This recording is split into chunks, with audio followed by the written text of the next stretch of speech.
కాడి మోసే పనిలోనే కన్ను మూసిన ఎద్దు ఇట్లాంటి నమ్మకం దొరికింది నాకు.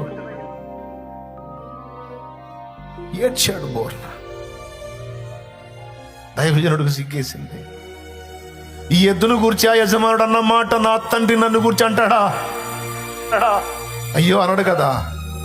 ఎందుకంటే కొంచెం బలహీనంగా ఉంటే ఆ బలహీనతను చూపించుకొని నా వల్ల కావట్లేదు, నేను చేయలేను, నా వల్ల కాదు, నేను చేయలేను అంటే నా ప్రభు నా గురించి ఈ మాట అనగలడా?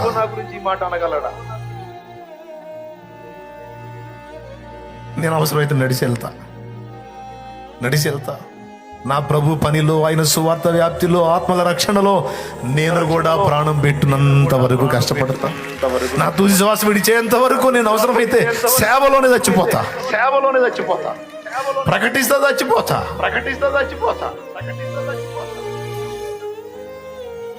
నోరు లేని పశువుకున్న నమ్మకత్వం నాకుండకపోతే